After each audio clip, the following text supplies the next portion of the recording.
voters. And while inflation and cost of living was the main issue in the election, the late-breaking voters, the swing voters who decided late, they favored Trump over Harris on immigration and border security by 42 points.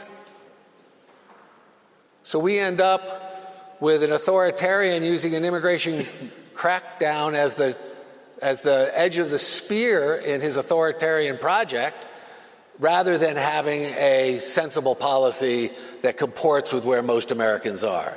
So here are the three things that I think for America, the center left to get immigration right, you've got to take the issue seriously. That's not to say make it the only issue, but don't pretend it's not an issue. I think we'll see an example of the next speaker showing that in the UK they're taking it seriously. They're leaning in.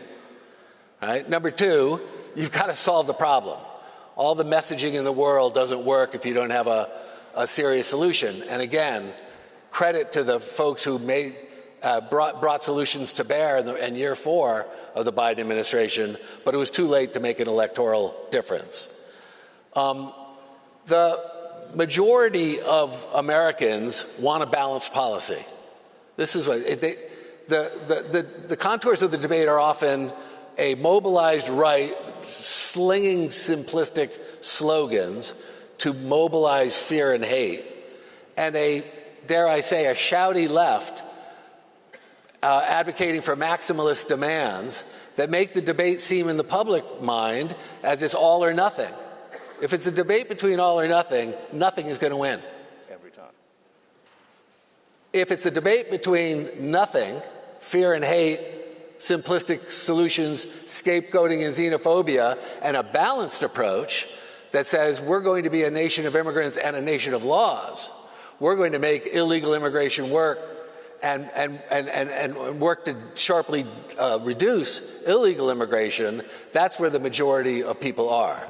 Americans aren't anti-immigrant, they're anti-chaos. And the border chaos drove Trump's electoral advantage in a way that really hurt Kamala Harris's campaign. So, and I learned so much yesterday by talking in some of our small group work with the Danes and the Spanish and the Swedes and the Australians. Every country has a different authentic story. But your authentic story has to be the basis for how you talk about this. In America, we're not an open borders country. We're a country that has long celebrated legal immigration and tried to deter illegal immigration. And when we tell that story of we're a nation of immigrants and a nation of laws, that's not some sort of tawdry trade-off. That is a statement of values. In fact, the best way to be either is to be both. They work together. Because when we have more control at our borders, we have more generosity for expanded legal pathways. So I think that the center-left has to find its voice on this in a way that is not intimidated by the left, not cowed by the right, and it's not aping either narrative. It's a center-left narrative that says we can solve this problem in a way, we can manage this problem in a way that reflects our values and serves our interests. Thank you, Frank.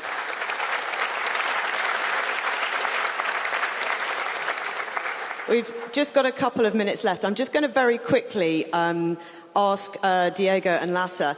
Centre-left parties tend to struggle with immigration because they're often trying to hold together a coalition of older working-class voters with socially conservative views and often younger, more educated voters with socially liberal views. So just like 1 minute on how you've held that coalition together with the immigration policy that you have in Spain.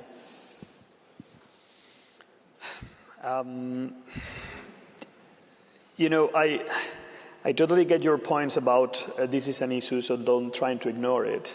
But at the same time, I think one of the mistakes we are making in many places is that we are buying the idea that this is the only topic. So we are limiting the whole debate on this, and this one of the effects that it has is it makes you forget how aligned you are in other issues with your allies, right?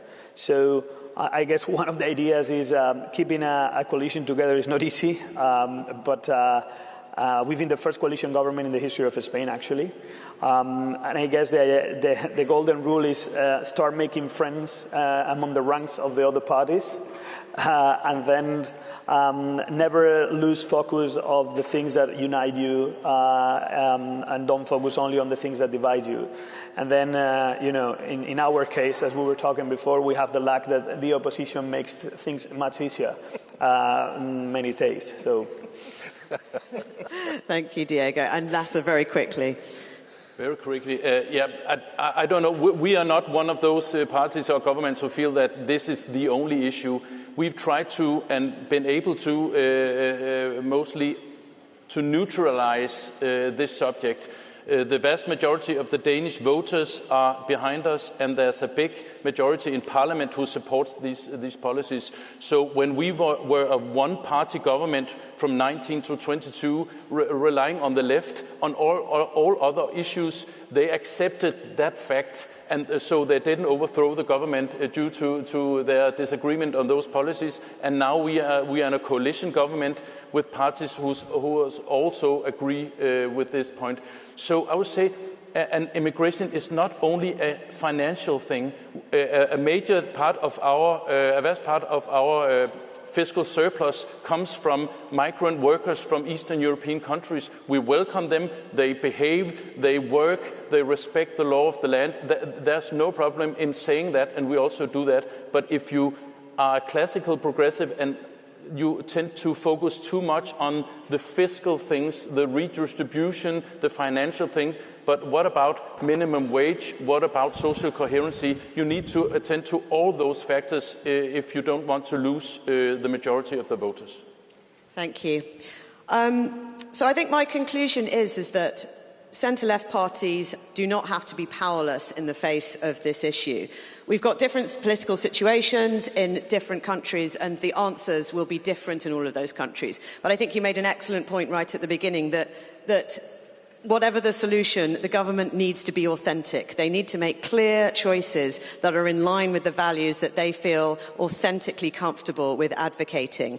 And I think, you know, if they do that, they can both shape conditions on the ground and be able to influence the political narrative and be able to give an answer to Donald Trump's challenge. So I'd just like to thank our excellent panel, and can we have a round of applause, please?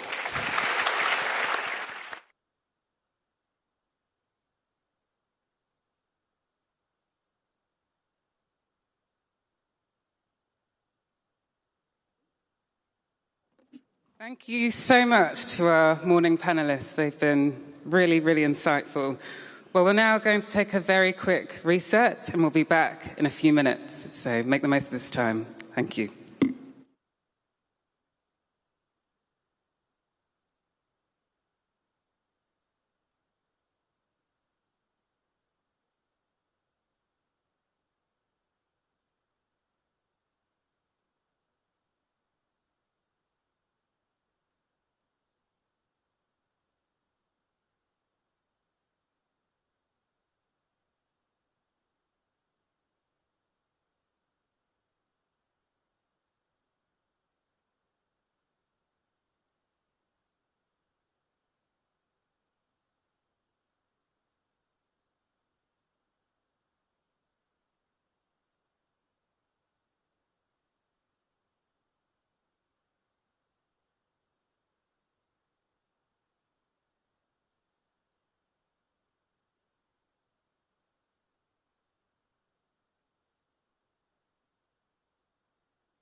Welcome back, everyone.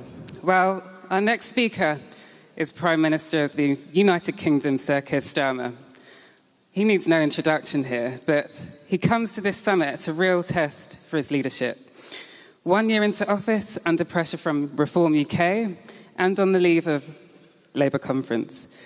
Just this week, he sets out plans for digital ID cards for every UK adult, which has already sparked debate about control and civil liberties.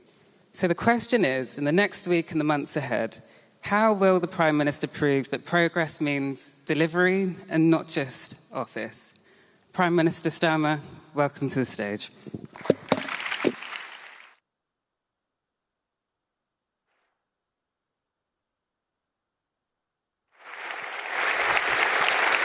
Thank you. Thanks so much.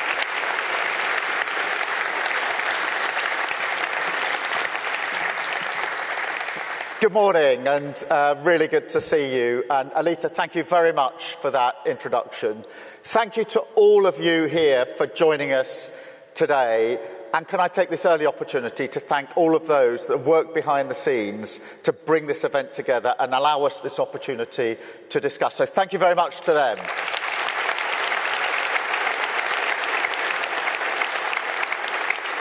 Now, this is a gathering of people bound by a common cause, the patriotic renewal of our nations, that is underpinned by the values of dignity and respect, equality and fairness, and the belief that social democratic means are the best way to pursue that goal. But it's also a room that puts paid to a story we often hear in the press these days, that somehow our politics is dying out. Now, yes, we are in an era of huge challenge, but we can take heart when we look around the world. In fact, we only need to look around this room. Kristrún from Iceland, Pedro from Spain, Mark Carney, who stormed to victory in Canada at the beginning of this year, followed by Albo in Australia, and of course Jonas in Norway just a few weeks ago. So in fact, pitted against our right-wing opponents, I'd say centre-left parties are having quite a year so far. And not forgetting, there is...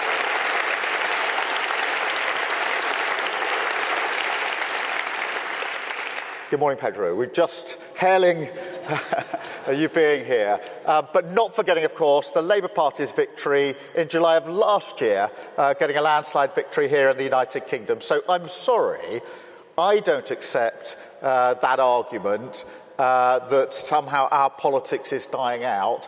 But I do accept that it is now time for Social Democrats to confront directly some of the challenges and some of the lies, frankly, that have taken root in our societies. Because we don't just hear these stories about our politics, we also hear stories about our great countries, our communities, our cities, that simply do not match the reality that we see around us. And it's very good to have you here in London. I hope you've enjoyed yourself here in our capital city.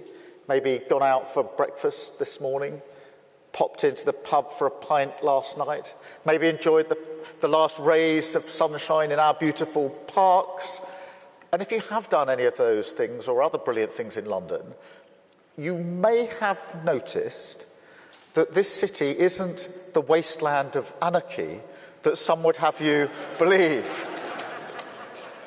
But that, in a sense, captures what we're up against, doesn't it?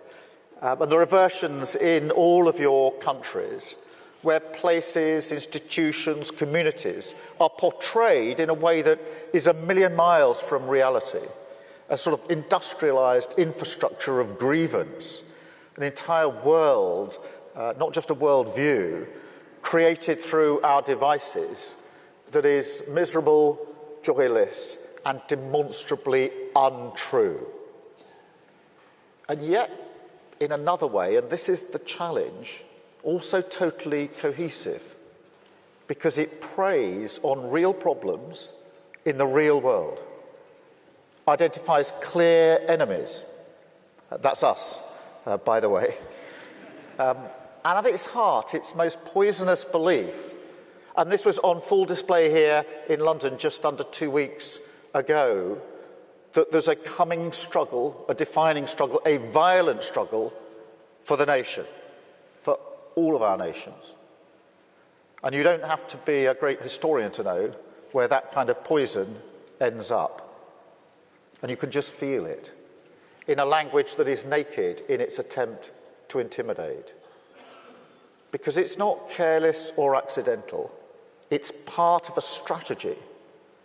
They want politics to be a choice between globalists and nationalists, to draw a dividing line between the elites and the people, in which somehow our rich story of patriotism and pride, our common cause with working people, our deep roots in the trade union movement in our communities, the desire and demand of working people for a voice in their future is claimed by those who have nothing in common with them or their values.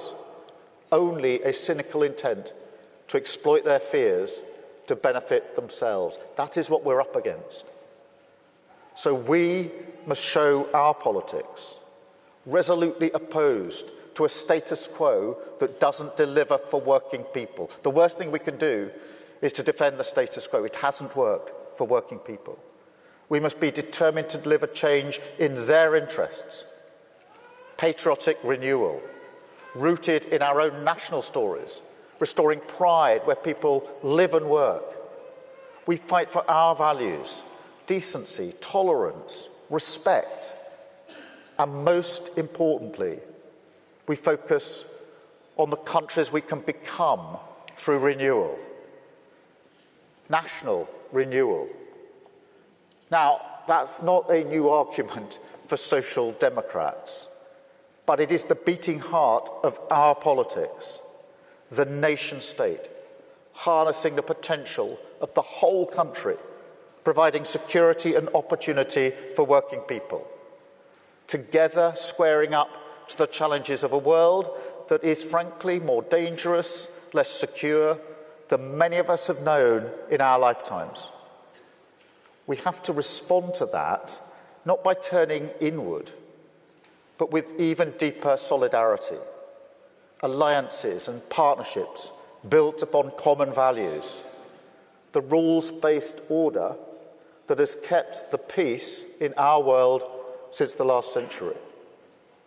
The coalition of the willing, strong not just because of the depth of our shared beliefs, but because we recognise that the security and safety of the people that we serve depends on our relationships, our willingness to stand up together across our different political traditions and not be cowed by tyranny.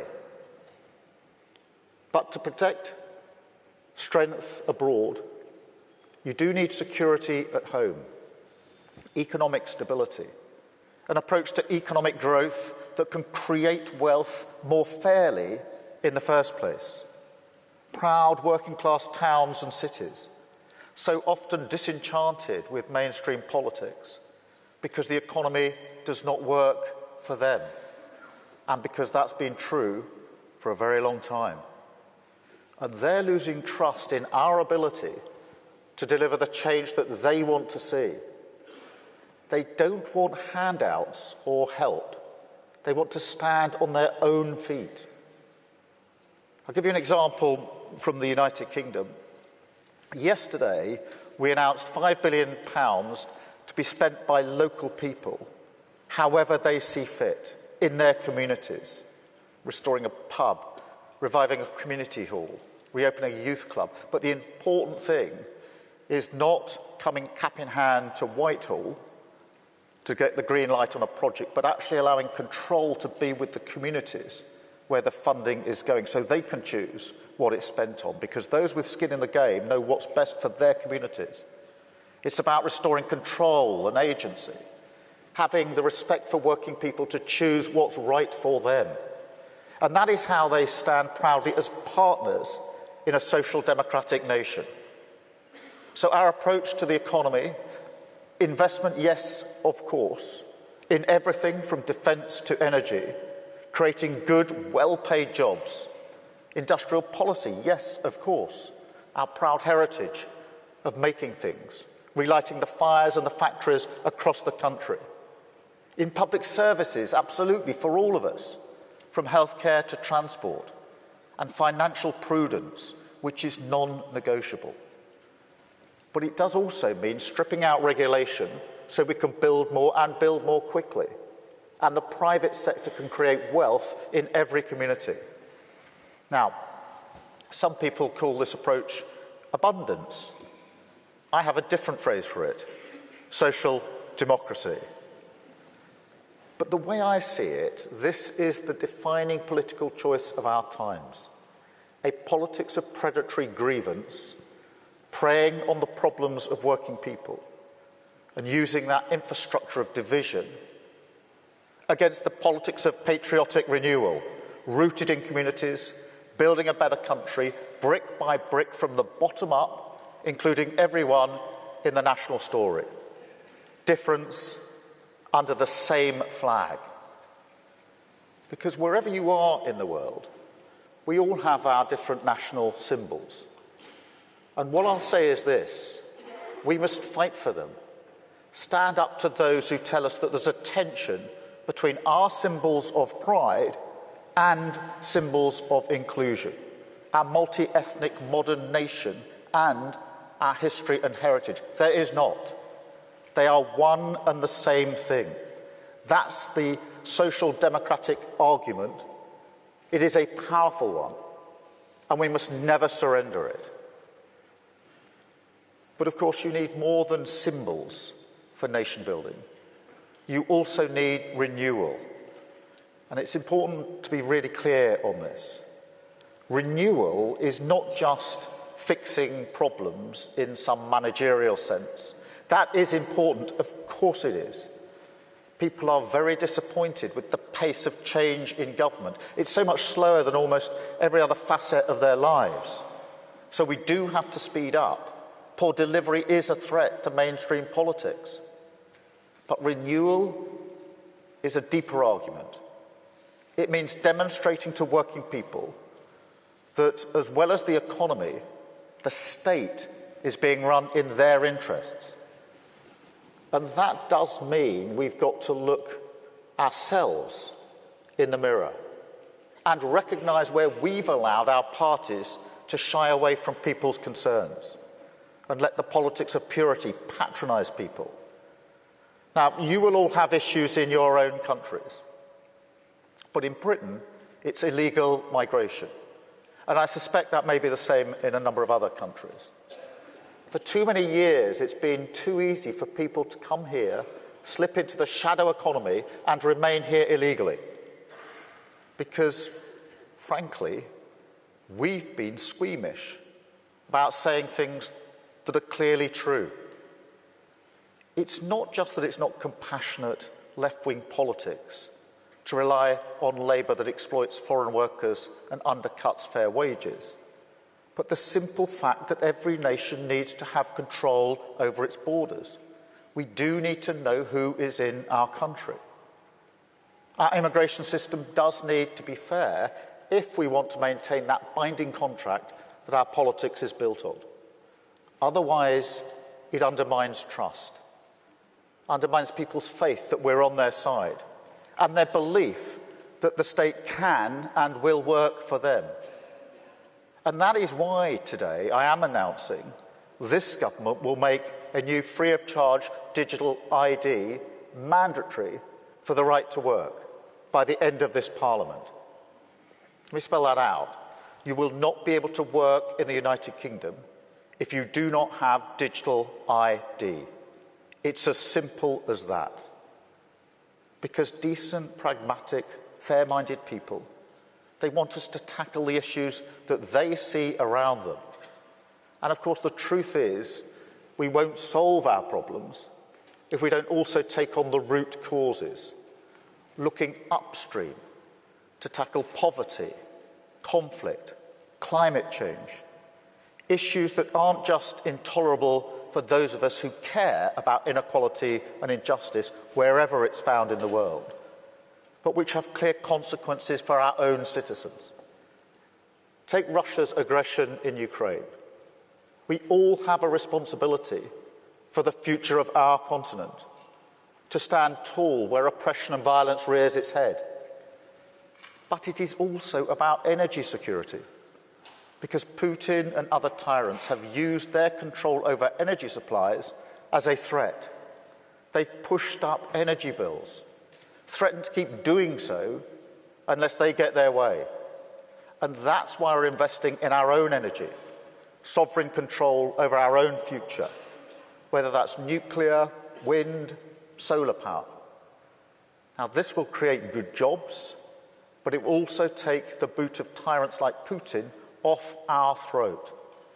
So our mission to become a clean energy superpower is about future-proofing energy supply, bringing energy bills down and protecting the planet that we all live on, doing right by our values and by our countries and our citizens.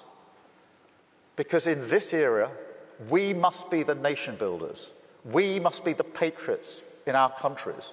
We must show working people that we, and only we, can deliver the pride and belonging they seek.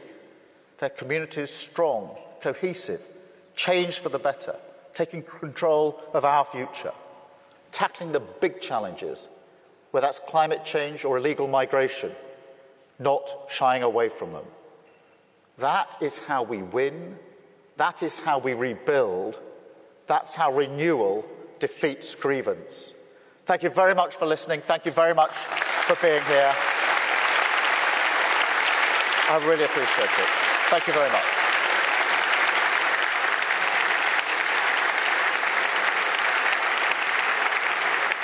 I need the rest of our panel.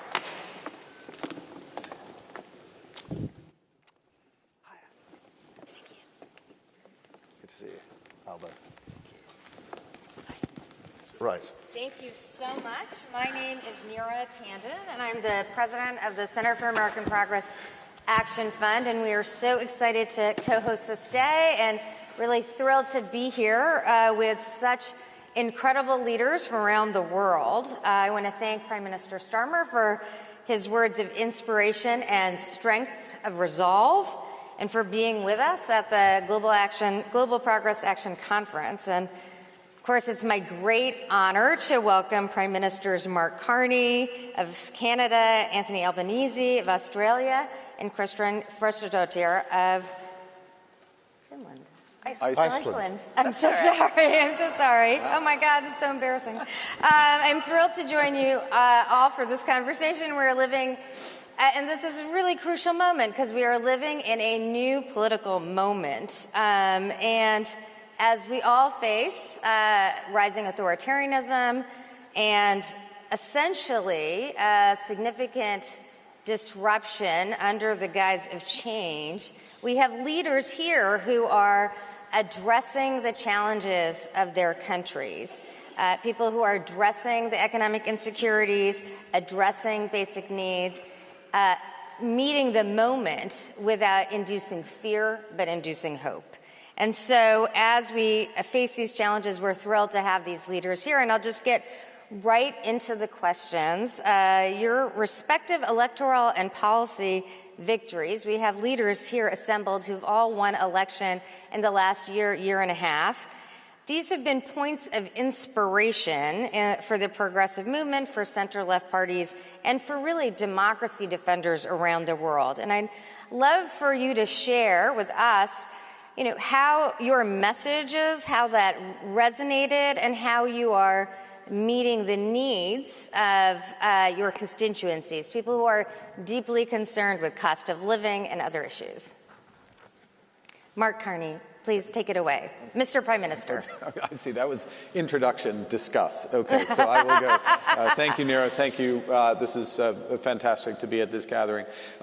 So maybe I'll frame it a bit this way, which is our election and what Canadians were feeling, like in many electorates, but in a slightly different way, is a sense of loss of control.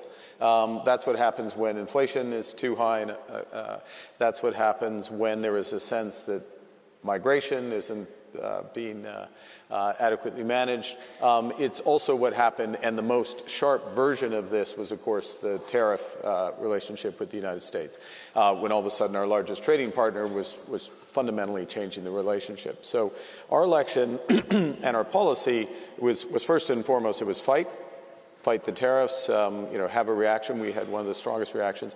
Protect our workers. So there were many ways we were doing that, but one of the things is we were taking all of the tariff revenue, putting it back into workers, helping workers retain their jobs, but also retrain, protect our communities against crime. But the core, the core message was build. And it was to build and build in a positive way. You need a positive agenda, and it matters how we build. And I'll just leave you with a couple of core messages that ground our approach in the election, but very much in governing. First and foremost, we can give ourselves more than any foreign government can take away. So our ability to have one Canadian economy, we have a bunch of internal trade barriers, we're removing all of those. Our ability to build for the future new trade corridors, clean energy, artificial intelligence, diversify with partners, all of that is much greater than what could be taken away, even in the worst tariff scenario. So you have a positive element to that. The second thing that we emphasize is how we build. So we build as a nation. We build, first and foremost, thinking about workers. So the message to Canadians has been, we are going to create not hundreds of thousands of jobs, but hundreds of thousands of careers in the skilled trades and other skilled areas, and setting up in parallel with major projects and investments, apprenticeships, skilled training, so that Canadians are ready to take advantage of that. Last point, we have historic issues that are current issues in terms of reconciliation with Indigenous Canadians, Indigenous peoples, and the nature of the major investments we're doing is that there will always be Indigenous participation in the equity, in the ownership, in the building. So it's a progressive element, thinking back into workers and being inclusive with all groups and societies, with a core positive message on build. People want and deserve that positive agenda, so it's not engaging on the turf of the more negative agenda, but focusing on the positive. Thank you so much for that. We're going to return to the theme of rebuilding. But Prime Minister Albanese, in your time in office, you had a historic election, really one of the first times in a long time, re-elected. And how are you seeing this year? How are you meeting the needs of your constituents, of Australians, in this time of rapid change globally? A big contrast in our campaign, I think, was we had a positive agenda. And there were two themes we kept going back to make a positive difference to people's lives. No one held back and no one left behind. So no one left behind, that a Labor government will always look after the vulnerable, will look after people on issues like gender equity. What we'd done was to, for example, real wages increasing. We've had, every year we've been in office, the minimum wage has been increased at a level at least or higher than inflation. So we've seen wages share of GDP go up for the first time in a long while, for example. We have, since the election, protected penalty rates. We have introduced superannuation to paid parental leave, and we're extending that out to 6 months paid parental leave. And we have that agenda in terms of equity, but no one held back is about aspiration as well. Progressive parties have to be the party of success as well.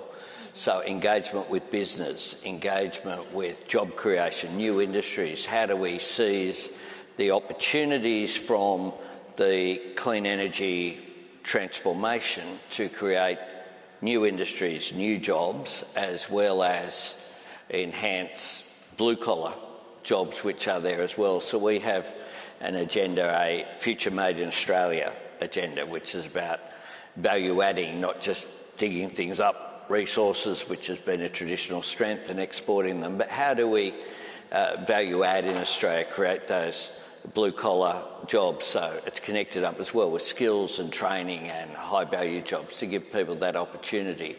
So that really is an overall theme around, and then we match that up with policies including particularly strengthening our healthcare system. Our Medicare system is very important. That was front and centre in the campaign. People trust us.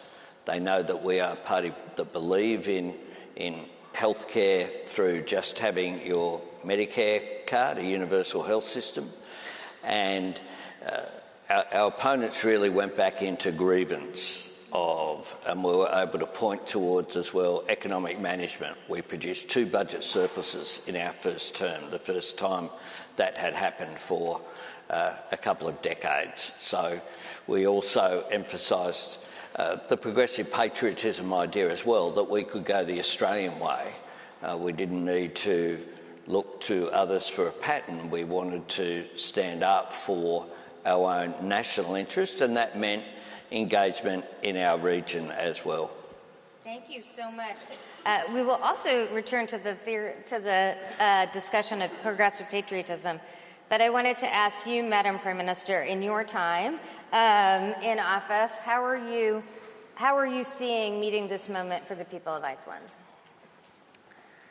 So I guess it's different when you come into government having been in opposition before, because a big part of what you're doing, especially because since I took over the party, there was a big shift in sort of focus. We went back to core social democracy, focus on housing, economy, not trying to run after identity politics. But I mean, a core in our messaging coming into government is delivery relatively quickly. I mean, to be honest, I mean, the voter out there knows, they're smart, they understand that hard, structural changes, they take time. But there are moments, I think, where you can prove that you're there for the right reasons. I mean, we already put together a ministerial committee, for example, to revamp the building of nursing homes, and we just put people in a room and we didn't let them leave until they figured it out. And there were all these issues between the municipalities, between the government, between private companies, where somebody had got pissed off or something had got stuck in the system and they just allowed it to get that way. And so we managed to push that off and get that going pretty quickly. I will say we did also have a good moment, which I think really strengthened the government, which is that even though we campaigned on these bread and butter economic policy welfare issues, there has been a historical struggle in Iceland when it comes to our resources, especially our fisheries.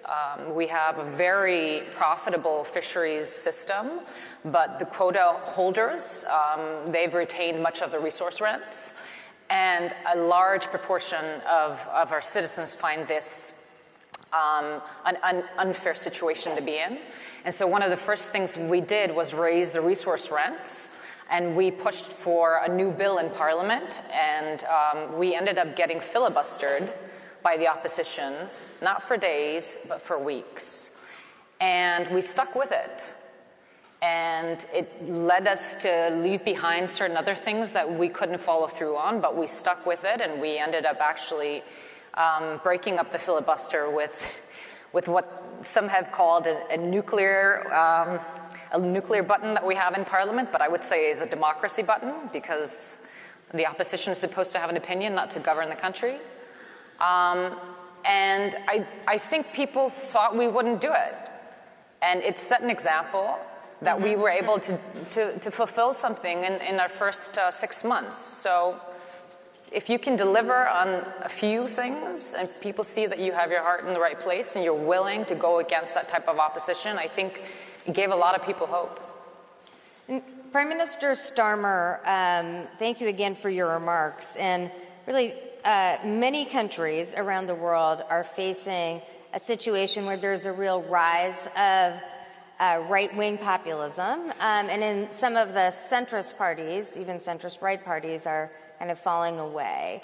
In this context, how does the center-left, how do progressives meet the moment and actually capture a strong majority? Well, I think for us, the context, certainly for the last election, was an electorate, a public, who, since the 2008 crash, hadn't seen their living wages, their living standards rise for many, many years. Totally flat. Their public services had got worse and worse to the point of decimation. And there'd been a massive drop-off in trust in politics for a whole bunch of reasons. So this led to quite a strong sense of disenchantment. And if you think about the 2008 crash to last year, that's 16 years. So anyone who was maybe in their 20s, late 20s, would have gone through to their early 40s not feeling they were materially progressing in the way that they would have expected in their lives, not seeing their public services fit for purpose, and losing faith in politics as an answer to that. That's why the change slogan that we had at the election was so powerful, because people said, I want that to change, I want to break this cycle. And therefore, what we're trying to do is to come in, and what I was alluding to earlier, this national renewal, is not just about fixing the problems, somehow taking them back to where we were, pre-08, pre-2010, whatever it may be, but building something better and different as you renew. So to take an example, our economy hasn't grown materially since 2008. It's been flat-lining. We need to get economic growth. That is the number one mission of the government. But it's got to be growth that is felt in every part of the country. It can't be a line on a graph, and it can't be growth in some parts of the country. It's got to be in every single part, which is why we've worked really hard on things like inward investment, record inward investment in the first year of the Labour government, and then a big top-up last week with the US state visit. But that has to be identified as to the places it's going in, to Hartlepool, into the various different, the Clyde. It's got to be place-based, and people need to see it's in my region, economic growth everywhere. Because I think for progressives, for social democrats, we for too long lost our way. We thought that redistribution was the only thing that mattered for fairness.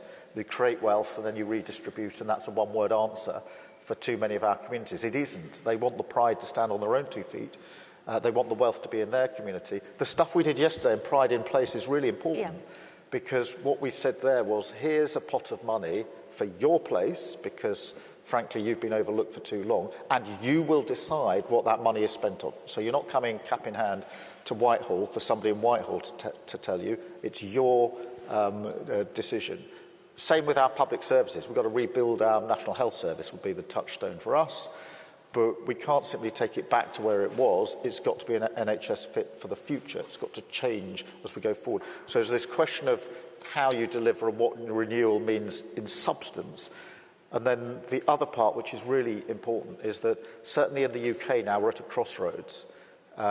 We have got a right-wing proposition that we've not had in this country before. We've gone on for decades with elections which are basically either a Labour government or a Conservative government, pitched usually pretty much on the centrepiece of politics, the centre ground of politics. So, but now we face a very different proposition with Reform and Nigel Farage, and so the battle of our times is between patriotic national renewal in the way I've described under a Labour government, which is capable of expressing who and what we are as a country accurately and in a way where people feel they're valued and they belong, and that we can actually move forward together, versus something which is turning into a toxic divide. That march that we had here 2 weeks ago in London, in Whitehall, that sent shivers through the spines of many of our communities well away from London, not just those in the immediate vicinity. So there's a battle for the soul of this country now as to what sort of country do we want to be, because that toxic divide, that decline with reform, it's built on a sense of grievance politics, identifying something real for sure, but relying on the problem existing in order for their politics to persist. And it's a very different choice. The choice before the electorate here at the next election is not going to be the traditional Labour versus Conservative. It's why I've said the Conservative Party is dead. Centre-right parties in many European countries have withered on the vine, and the same is happening in this country. It's a different proposition, and therefore it becomes a binary argument as to the future of our country, and it actually becomes bigger than Labour.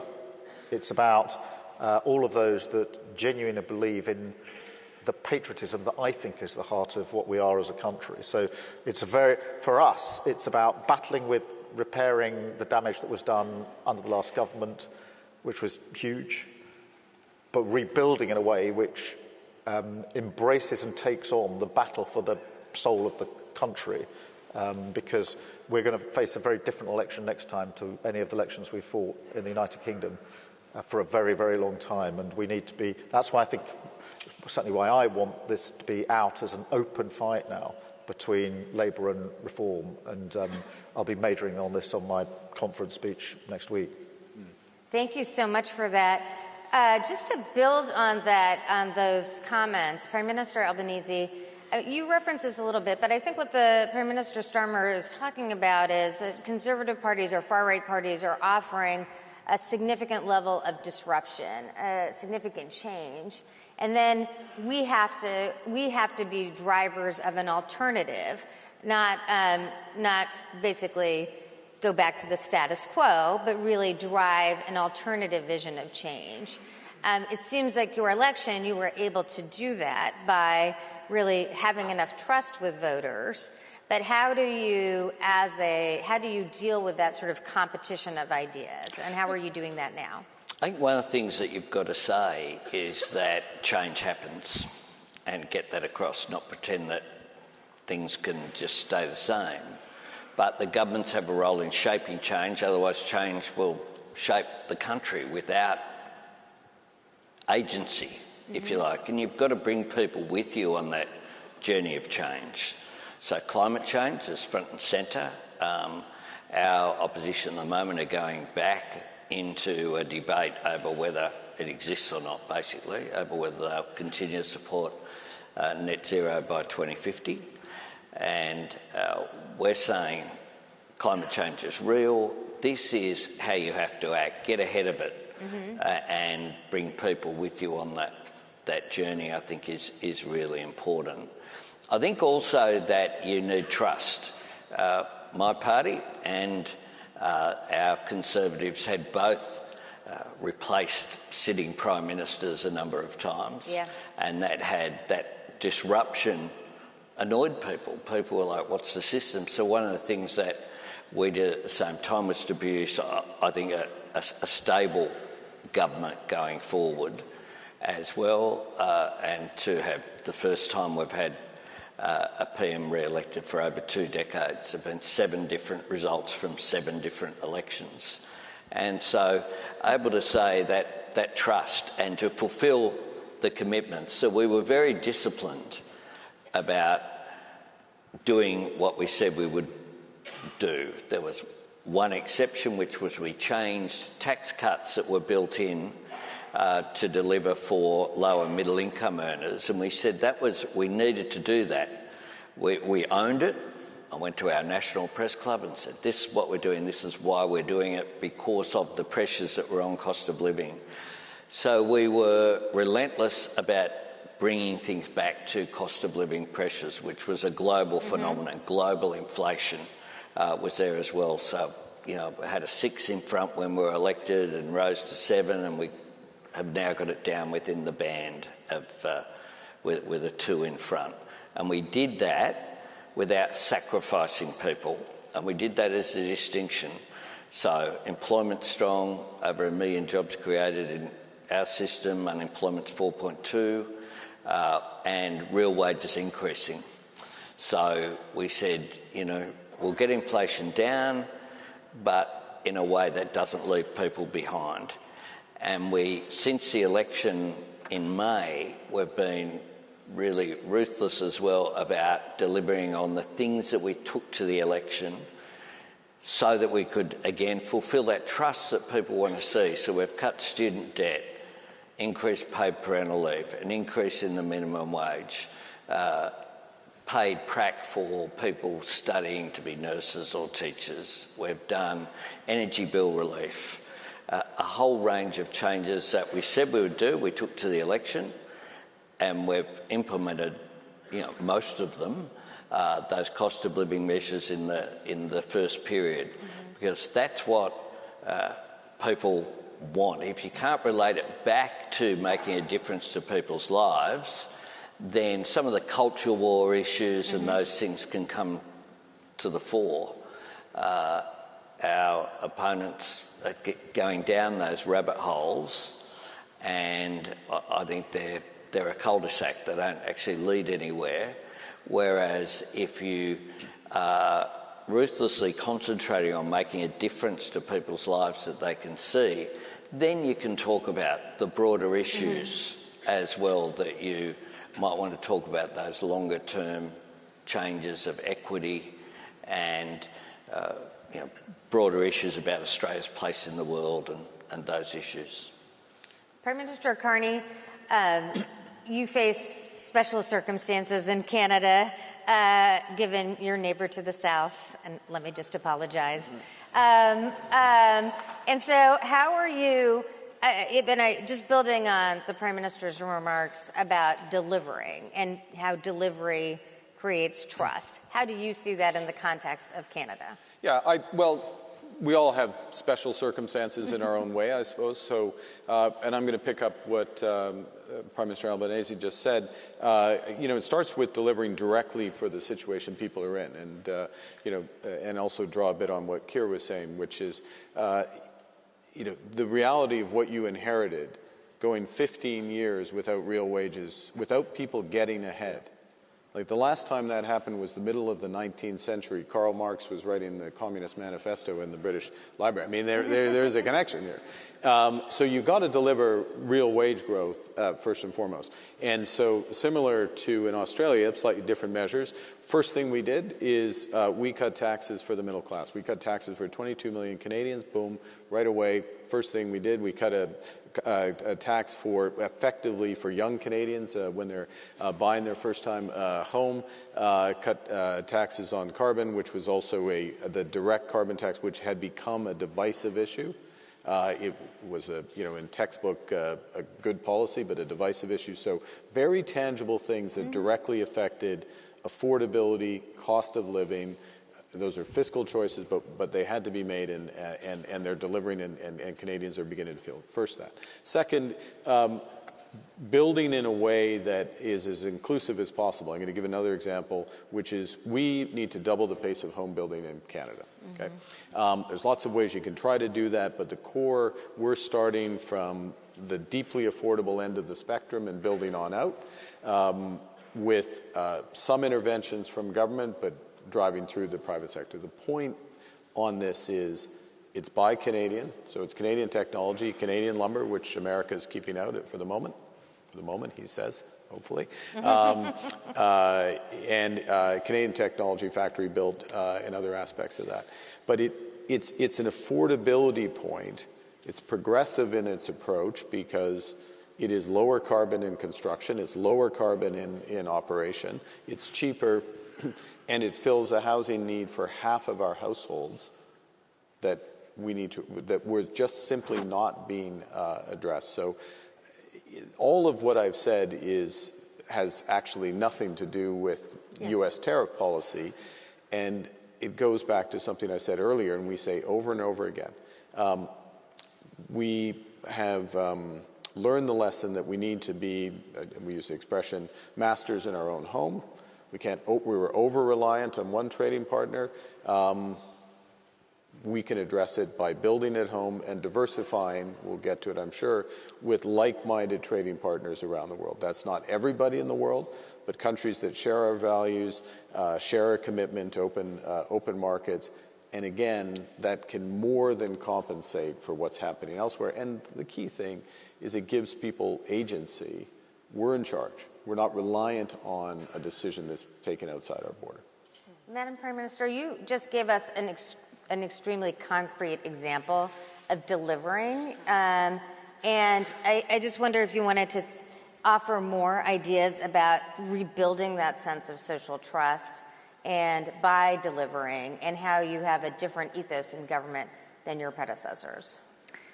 So there was a big change in government when we took over, because this is the second time in history where the Conservatives are not the biggest party. And the last time when the Social Democrats were in government, it was after the crisis. It was a very difficult time, so sort of the room for renewal or policy drive was very limited. And so there was a big mandate for change, but at the same time, I think there was still this sense of disbelief that a Social Democratic Party could sort of have control of the economy, do things properly. So one of the first things that we did was to make sure that people knew that we were taking the economy very seriously. We put on a new fiscal rule, which excluded investment, and said, okay, there are limits to how much, fiscal can grow. Mark likes this. We've discussed this. We discussed this. Yeah. We're gonna be balancing the budget. We're gonna be balancing the budget by 2027. And we started out by asking for ideas from the public on tidying up ideas. How do you tidy up with the government?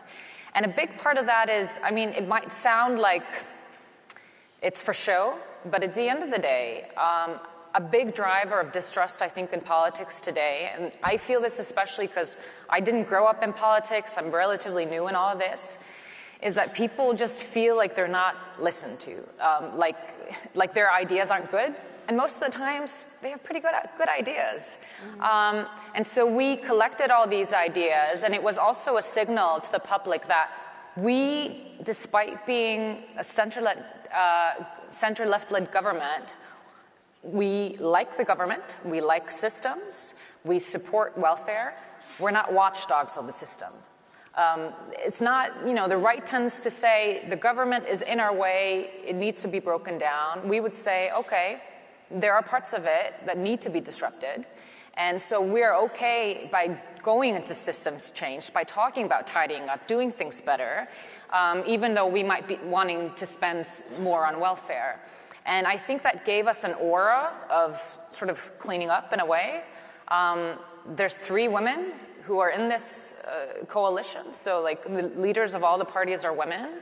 And we just have this aura of taking care of business. And I think it's really given us a good platform of then doing all sort of the progressive ideas that we need to do in housing and welfare, because we have ownership of what we're doing. So this has been a big focus of us. I also want to say, for example, when it comes to building, Iceland is an energy-rich country, but one thing you might not know is that over the past couple of years or even a decade, there's been this backlash against power, against harnessing nature. And, even in my party, we have people who want to conserve nature. I want to conserve nature. It's very important. But there needs to be a balance between ramping up, building up, getting growth. And we've been very critical of the regulations that have been set that we feel like is not promotive to growth. So we're doing these little small things that show that we're not just there to spend everybody's money. But at the same time, we have a righteousness check like we did with the fisheries. We're hitting back on the fisheries fees. We're getting income in, we're getting taxes in, and we're not just focusing on cutting. So I think that's definitely given us a lot of trust. And then I will just say at the end of the day, people vote for you to govern, to make difficult decisions. They don't want to always hear that everything you're doing is easy, that you might they appreciate it. If you say no to some things and then you say, this is going to be difficult for a year or two, but I'm sure it's going to be better, because it gives you trust. So we've been pretty clear on that this is a longer-term project, and I think it's given us credibility, at least for now. Let's see what happens in a year or so.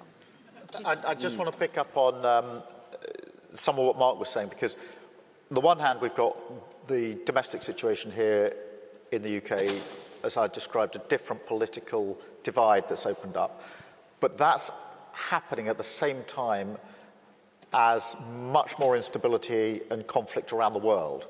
The global situation is as fragile as I think many of us have known it.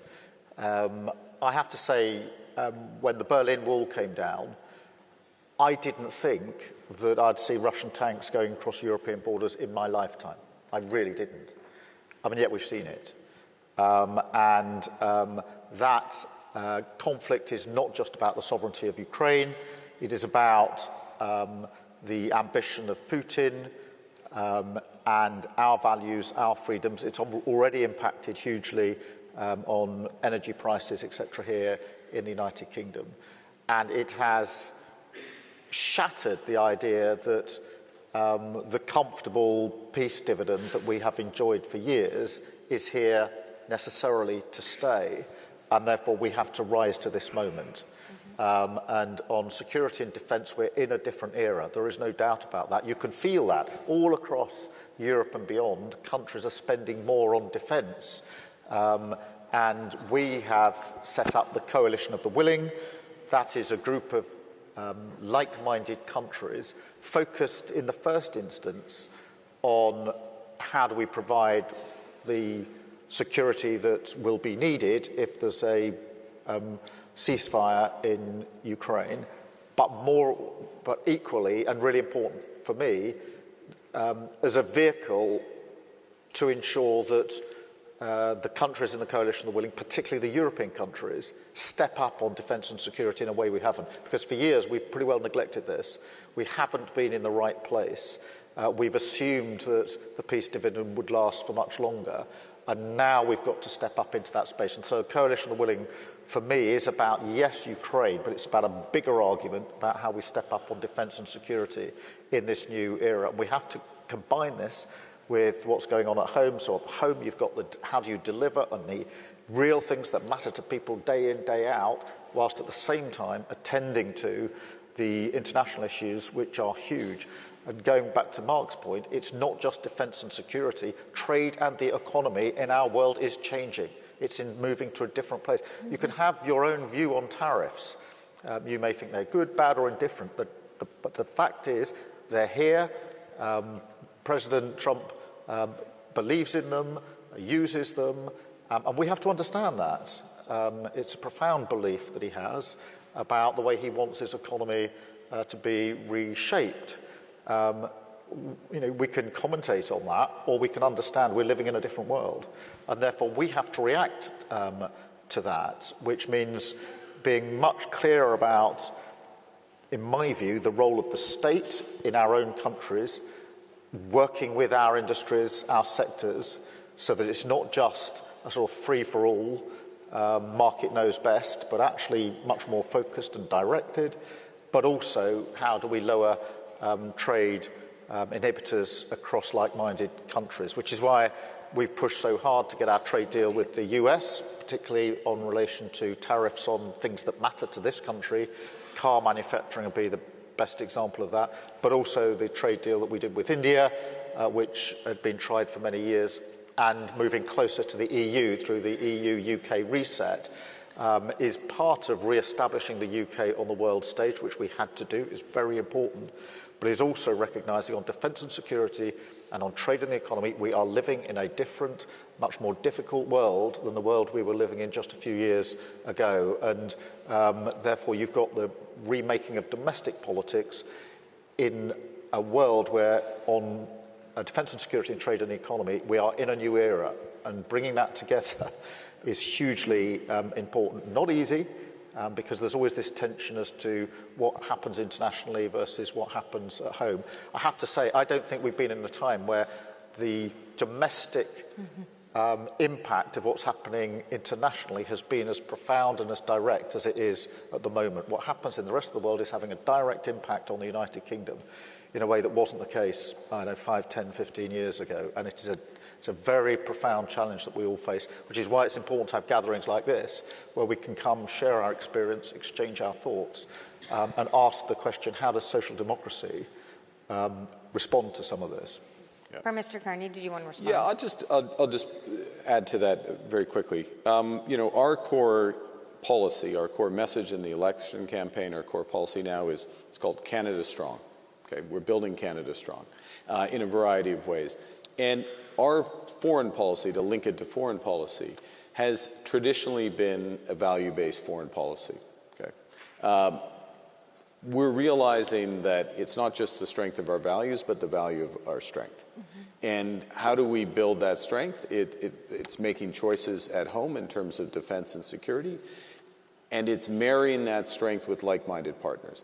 And what we're living through, all of us, what we're living through is not a transition, it's a rupture. Mm-hmm. It's a big change in the trading system, and we're not going back. Nostalgia is not a strategy there. Big change in geopolitical risk. We have agency, but we have to build strength at home, find those like-minded partners, bring together. And in doing so, we deliver for our citizens, but also it gives a confidence and a purpose to the country that is empowering. And I think that speaks to the patriotism that you talked about.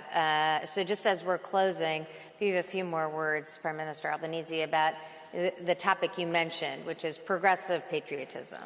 Yeah, that I think on the range of issues, be it trade, that means standing up for, in our case, Australia's national interest. We're also aiming to diversify our trade interests, and from us, the driver of that in part was that there were restrictions from China, our major trading partner, so we've reached out particularly to ASEAN, to the growing economies to our north, but also the other partnerships that we have as well.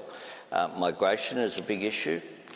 When it comes to migration issues, one of the theme of our approach is you can be strong on borders without being weak on humanity.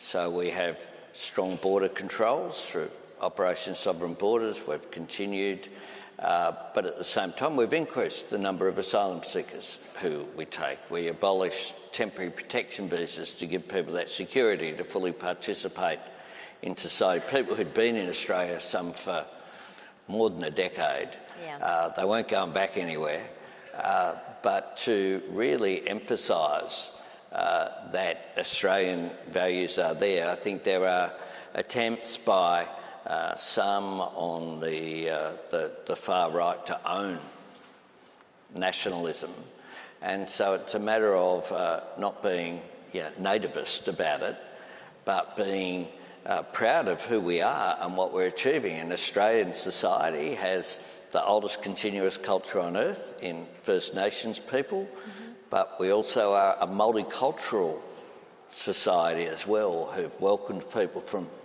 all over the world. We're all either migrants or descendants of migrants, except for First Nations people. So we have a Prime Minister called Albanese and a Senate leader called Wong. And that's who we are as a modern society. And I think that is really important as well, that we're embracing who we are and being proud of it. And just finally, Madam Prime Minister, as you see this conversation, how do you see this idea of sort of progressive patriotism? I mean, speaking for Iceland at least, can you imagine? If you're an Icelandic person, you have to be proud. You're there in the middle of the ocean and you're your own country. Icelanders are very proud. And we have this strange relationship with the outside world because we're so addicted to it, but at the same time, we have our own language. We've done really well for ourselves, despite a lot of reasons why we may not have. I mean, what I will say is that you get really far ahead when it comes to trying to unite people behind, whether it's the flag or patriotism or the nation, by showing people respect. And I do think, and I'm sure everyone here in this room can agree, that center-left social democracy, for some time, starting having a conversation too much up here. Mm-hmm. They were talking at people, not with them. They weren't talking about concrete matters. And what is patriotic is meeting people where they're at, understanding that your mandate comes from the people, that you're not supposed to tell people how they feel, but you're supposed to experience how they feel and try to run based on that. And so, to me, patriotism has meant trying to join the country together, all of Iceland, not just urban-centric, very globalist mindset, even though it's very important that we have international relationships. We just need to be able to get to a level where we're having real conversations with people. And at the end of the day, people want togetherness, they want humanity, they want to be kind to their neighbor, but they just want the systems to work. So they want you to go to work and disrupt those systems if they need to work. You don't even have to talk that much about it. Just do it. And, you know, at the end of the day, that's what we're all going to be measured on. Are we building those nursing homes? Did those house builds go up? Do you have health care? It's not just the rhetoric.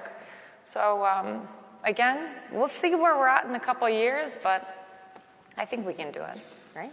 Just do it is a great motto for how democracies can deliver. I want to thank this incredible panel, and I have to say, the future is bright when you have leaders who are focused on delivering. So thank you.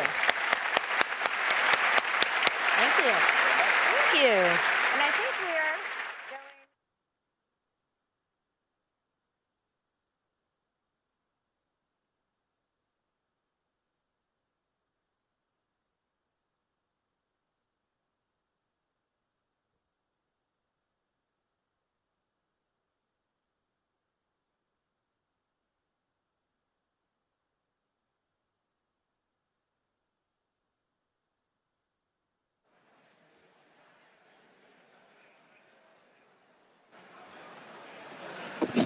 Well, don't run away just yet. We're on to our next panel, which is about meeting the moment.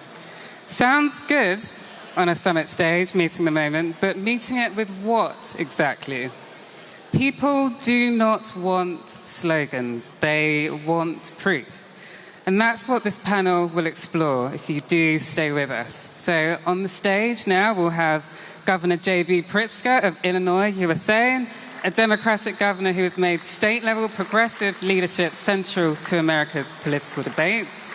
We'll also have Magdalena Andersson, the former Prime Minister of Sweden, who steered her country through crisis, and moderating we'll have Elly Schlein, leader of Italy's Democratic Party and Member of Parliament. But do stay with us as they join the stage now.